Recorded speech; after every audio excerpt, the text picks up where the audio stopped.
मधुर रेसिपीजमध्ये तुम्हा सर्वांचं पुन्हा एकदा खूप खूप स्वागत आहे. आज आपण मॉइस्ट चॉकलेट केक किंवा स्टीम चॉकलेट केक बनवणार आहोत. हा केक खूपच टेस्टी असतो आणि बनवायलाही खूपच सोपा आहे. तर वेळ न घालवता लगेचच सुरू करूयात आजची आपली रेसिपी. मॉइस्ट चॉकलेट केक बनवण्यासाठी लागणारे साहित्य बघून घेऊयात.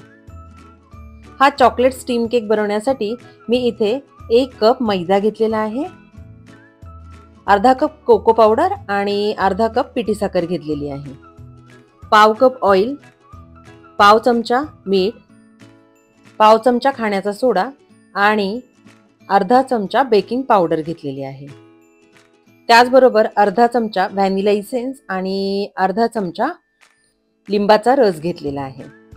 त्याचबरोबर अर्धा कप दूध घेतलेले आहे. हे सर्व मेजरमेंट्स मी मेजरिंग कप्स आणि मेजरिंग स्पूनच्या साहाय्याने घेतलेले आहे. कधीही केक बनवताना शक्यतो मेजरिंग स्पून आणि मेजरिंग कप्सचाच वापर करायचा, ज्यामुळे केक कधीही फसत नाही. आपल्याला हा केक स्टीम करायचा आहे, त्यासाठी मी इथे स्टीमर तयार केलेला आहे. एका कुकरमध्ये मी पाणी घेतलेले आहे. साधारण आपल्याला हा केक 40 ते 50 मिनिटे शिजवायचे आहे. त्या हिशोबाने मी यामध्ये पाणी घातलेले आहे. त्यावर मी अशा प्रकारे चाळणी ठेवलेली आहे आणि अशा प्रकारे केकचे भांडे ठेवून आपल्याला केक स्टीम करायचा आहे. केकच्या भांड्याला मी पूर्णपणे बटर लावून घेतले आहे. त्यानंतर त्यामध्ये बटर पेपर घालून पुन्हा त्या बटर पेपरला मी बटर लावून घेतले आहे. तुम्ही याऐवजी ऑइल लावले तरी चालेल. अशा प्रकारे मी केकचे भांडे तयार केले आहे. केकचे बॅटर आपण बनवून घेणार आहोत. त्यासाठी मी एक भांडे घेतले आहे. त्यामध्ये अशा प्रकारे मी चाळणी ठेवलेली आहे. चाळणीमध्ये मी मैदा घालून घेतलेला आहे, कोको पावडर घालून घ्यायची आहे, त्याचबरोबर बेकिंग पावडर, बेकिंग सोडा आणि मीठही घालून घ्यायचे आहे. आता हे सर्व इन्ग्रेडियंट्स आपल्याला व्यवस्थित चाळून घ्यायचे आहेत. केकसाठी आपण जे इन्ग्रेडियंट्स यूज केलेले आहेत ते शक्यतो आपल्याला फ्रेश यूज करायचे आहेत. म्हणजे मैदा जर खूप दिवसांचा असेल तर तो आपल्याला नाही वापरायचा. शक्यतो फ्रेश मैदा इथे वापरायचा आहे. त्याचबरोबर खाण्याचा सोडा खूप दिवसांचा नाही वापरायचा. फ्रेश सोडा आपल्याला इथे यूज करायचा आहे. आणि सर्व ड्राय इन्ग्रेडियंट्स आपण इथे चाळून घेतलेले आहे. आता आपण यात पिठी साखर घालून घेतलेली आहे आणि आता हे सर्व इन्ग्रेडियंट्स व्यवस्थित मिक्स करून घ्यायचे आहेत. आता आपण यात दूध घालून घेऊया. 1 कप दूध इथे मी वापरलेले आहे. आता हे सर्व इन्ग्रेडियंट्स आपल्याला व्यवस्थित मिक्स करून घ्यायचे आहे. आपल्याला एकसारखे केकचे बॅटर बनवून घ्यायचे आहे. केकचे बॅटर बनवताना नेहमी एकाच डायरेक्शनमध्ये आपल्याला ते मिक्स करून घ्यायचे आहे.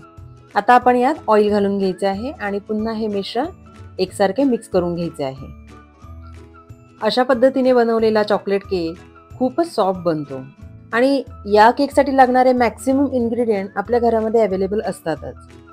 आता मी यात व्हॅनिला इसेन्स आणि लिंबाचा रसही घालून घेतलेला आहे.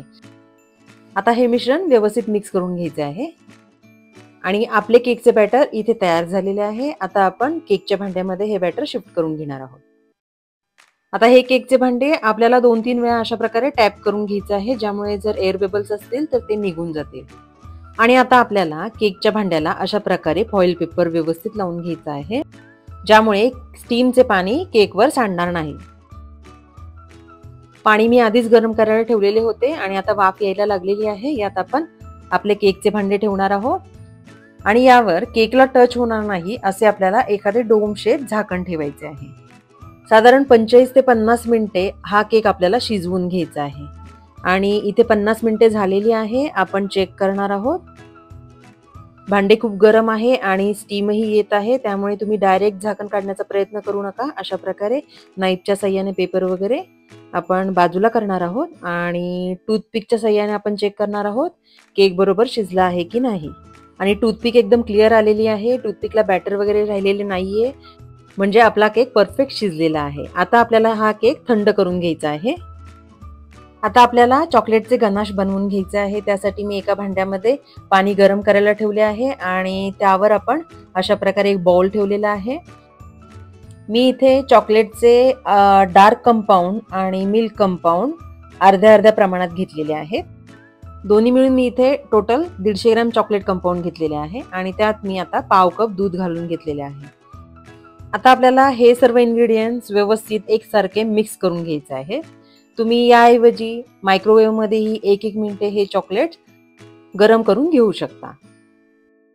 हे गनाश आपल्याला केकवर पोर करायचे आहे, त्यामुळे आपल्याला याची पोरिंग कन्सिस्टन्सी हवी आहे.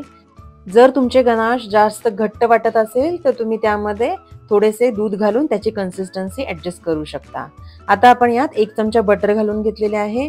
बटर घातल्यामुळे केकला छान ग्लेज येतो. आणि इथे चॉकलेट पूर्णपणे मेल्ट झालेले आहे आणि गनाशही परफेक्ट कन्सिस्टन्सीचे आपले तयार झाले आहे. आता हे गनाश आपल्याला थंड होऊ द्यायचे आहे. आपला केक थंड झालेला आहे. आता आपण तो अनमोल्ड करून घेणार आहोत.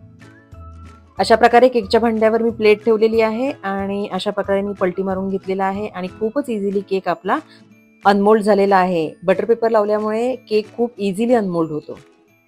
आता आपल्याला यावर गनाश घालून घ्यायचा आहे. त्यासाठी मी खाली एक स्टँड ठेवलेला आहे आणि त्यावर केक ठेवलेला आहे, ज्यामुळे एक्सेस गनाश प्लेटमध्ये जमा होईल. आणि आता आपल्याला केकवर गनाश घालून घ्यायचे आहे. सर्व बाजूंनी आपल्याला ते पोर करून घ्यायचे आहे. गनाश घातल्यामुळे केक छान ग्लेझी दिसत आहे. आता केकवर गार्निशिंगसाठी मी थोडेसे एडिबल सिल्वर बॉल्स घालून घेते आहे. केकच्या दुकानात हे इझिली अवेलेबल असतात. हे ऑप्शनल आहेत, तुम्ही नाही घातले तरी चालतील. आणि आपला खूपच टेस्टी असा soft moist steam chocolate cake इथे तयार झालेला आहे.